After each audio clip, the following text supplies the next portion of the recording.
Good morning, everyone. So I will talk about electrophysiological connectivity in MEG and stereotactic EEG data. And I will sort of describe two different types of connectivity. That is, one is within frequencies, and the second one is across the frequencies.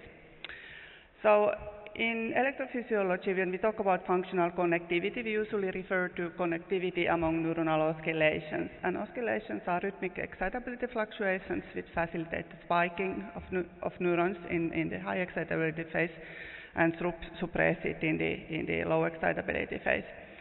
And frequently, when we discuss functional connectivity and oscillations in the MEG and EG and also intracranial EEG data, we talk about oscillations that are in the frequency range of 1 to 120 or 150 or faster range. But there are also fluctuations in this data that are in the same frequency range and in the Bolt signal in the 0.01 to 0.1 range. And we have shown in collaboration with Vesa Kiviniemi that these kind of very slow fluctuations in the EEG actually co-localize with fMRI Bolt signal fluctuations in the same subsystem, suggesting that also in EEG we can reflect similar state fluctuations in neuronal activity to that of fMRI. But mostly we are interested in the faster oscillations. And in these, the synchronization of neuronal oscillations or phase coupling is thought to regulate neural communication and control the processing across brain regions. And one of the reasons for this is that synchronized neuronal activity between two populations has a greater impact on a downstream postsynaptic neuron than does the sort of asynchronous input. Of course, in humans, we cannot record the neuronal spiking per se. Well, if we are lucky and we don't have a collaborator from such a lab that can record those from epileptic patients, but most of the time we cannot record this. So what we do is that we can only estimate the phase coupling between the neuronal oscillations, and we then guesstimate that this would be reflecting synchronization. Similarly to those findings of in vivo animal studies, and this kind of synchronization has a temporal precision of from some tens of milliseconds to approximately to 1 second, depending on the frequency range which we are investigating. In addition to phase coupling between oscillations, we can also estimate the amplitude coupling of oscillations by estimating how the oscillation amplitude envelopes are correlated. But the temporal precision of this kind of correlation is slightly lower because the amplitudes develop in over some hundreds of seconds, at least over 2 seconds. So these two forms of oscillatory connectivity has been frequently investigated in the neuronal activity. So we can measure connectivity both from MEG and SEG data. If we do it from MEG and EEG data, we first need to do a source reconstruction of these activities and parcellate it into anatomical and functional parcellations. And then we can compute the connectomes between the parcels and across the frequencies. And SEG data we can also parcellate to the same parcellations that we use for MEG and EEG data. And finally, we can do the group statistics and graph analysis for this parcellated connectomics data. And when we have used this kind of approach and computed the phase and amplitude correlations, we can see that they are roughly similar. So when you just look at it, it looks pretty similar. We have correlations across frequencies from 4 to 120 hertz. There is a little bump both in MEG and SEG data. But overall, these correlations are rather flat.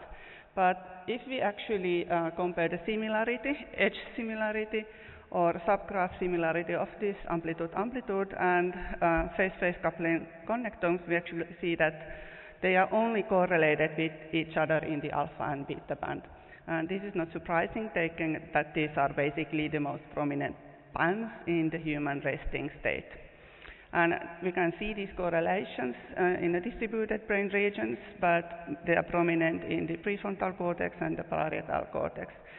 So we have these phase-phase and amplitude-amplitude correlations. They are correlated partially, but they are also partially reflecting differential neuronal processing and neuronal coupling among brain regions.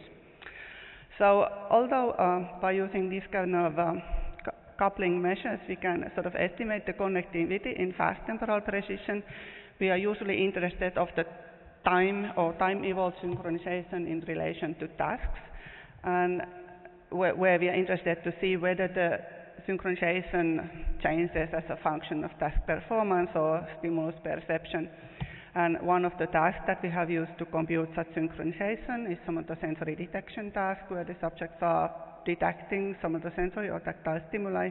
And when we sort of estimate synchronization from this data, we can see that there is a prominent synchronization in delta and in gamma bands concurrently for the stimuli that are perceived, but not for those that are not perceived. And it looks like the synchronization would be sustained throughout the time. Here is the stimulus onset. But if we actually estimate changes in connectivity patterns within the functional subsystems, in this case in the EO parcellation, we can see that how the synchronization actually fluctuates from attentional system to the more sensory system. So we have dynamic synchronization that can couple brain regions sort of in a time-dependent manner and sort of connect the different brain regions into this functional significant networks. So this is a very, this is a sort of just an idea of how oscillations could be related to cognition, and don't take it too seriously.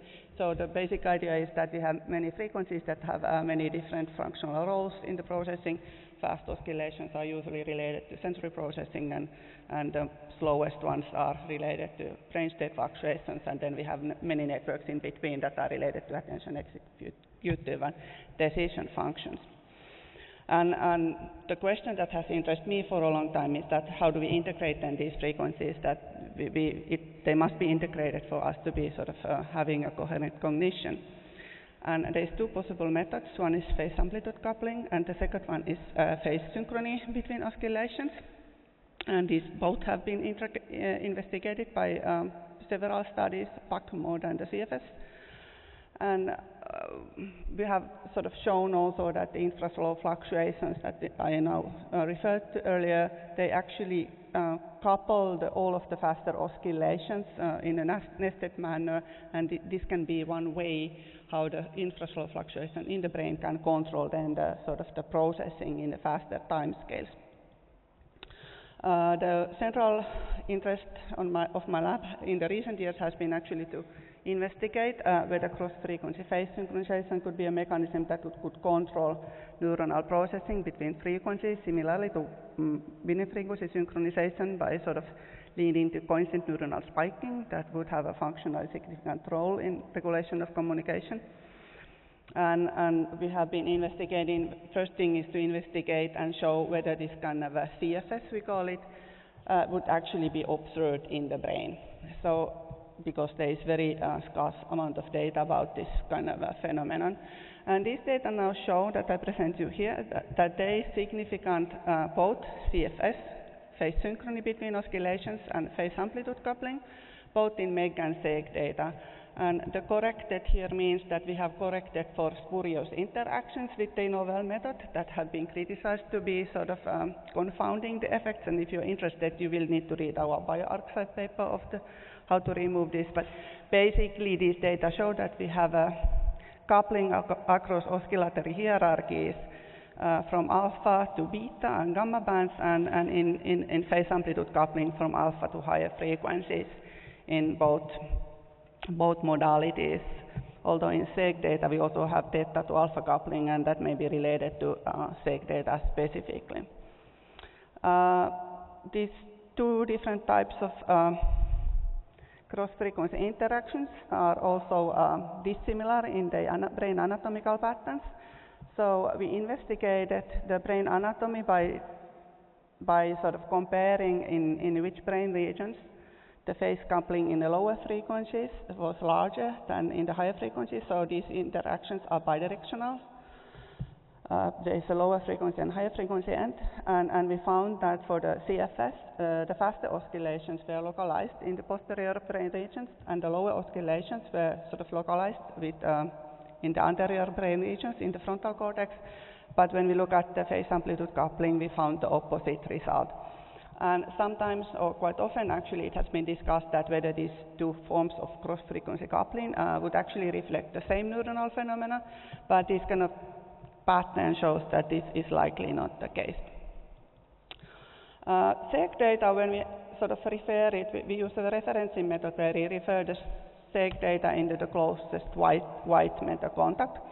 And by this kind of approach, we can separate the contacts in the SEG data that are closer to the white matter and closer to the surface. So we can separate more deep and more superficial contacts of SEG data. And when we now estimate these cross-frequency couplings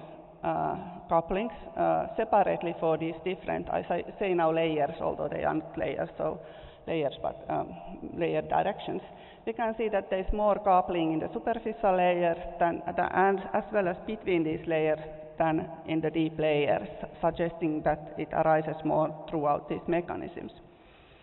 But however, when we estimated whether which part of the SEG data in these different layers would explain best the MEC data, we found that actually the MEC data was best explained by the coupling in the deep superficial layers. So this is a bit counterintuitive taken the last figure, but the coupling in the MEC data was much lower than in the SEG data, and it may be that we missed somehow the superficial contact pairs in the our MEG analysis, and this is actually nicely fitting to the idea that MEG signal would be generated by the layer 5 pyramidal cells, although this is just pointing towards this direction, not really proving it. We were also interested to see whether this kind of cross-frequency coupling patterns would be predictive of behavior, and this figure I just got yesterday, so I'm not going to much interpret it, but we had used several neuropsychological tests where we try to understand tests for these subjects, and basically these tests measure the reaction times to several sort of drawing or neuropsychological complexity tasks, and what we find is that the more the CFS these subjects have and cross-frequency coupling, the faster they are in performing tasks, so suggesting that this is beneficial, this kind of coupling for recognition. Cross-frequency coupling in rest is one thing, but if it's sort of coupling behaviorally relevant oscillations to support coherent cognition, it should also bind these oscillatory networks during cognitive tasks. And we have investigated with a cross-frequency phase synchrony could couple distinct frequency oscillations during working memory maintenance.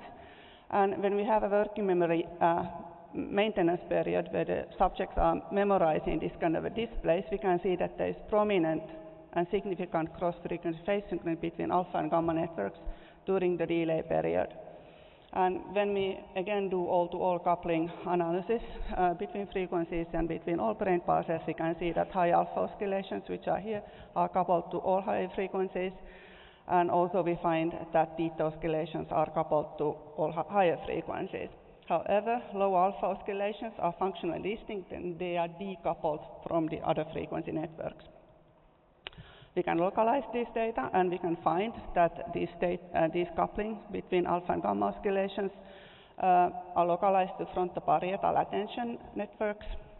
So basically we have high alpha is localized into FP, these are the blue nodes, and it connects to gamma in the visual systems, while we find the most prominent gamma hubs in the dorsal attention networks, which are the yellow, which connect alpha elsewhere. And we can, when we do the subsystem analysis within the functional parcellation of Geo, we can also see a similar analysis that this kind of cross-frequency coupling actually couples frontoparietal and dorsal attention network activity together.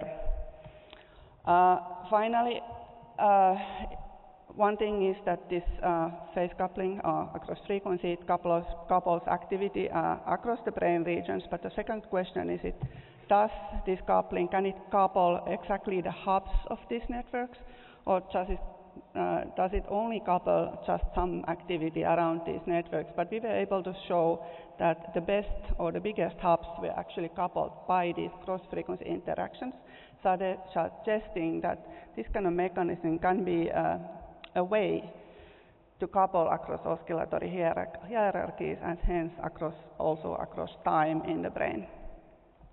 So in summary, in the brain we have multi-frequency oscillations in several frequencies. They are task-dependent, they carry out different functional roles.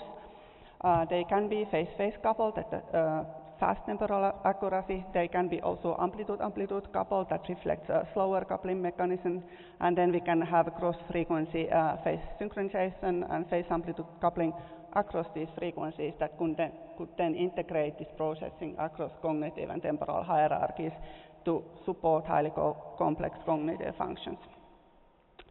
So I thank my group, I thank the persons who did this work, Felix, Sheng, and Jonni mostly, and then of course Matthias, whom with I work closely, and Lino Nobili and Gabriel Arnulfo, who has provided the SEG data, or who we collaborate with the SEG data.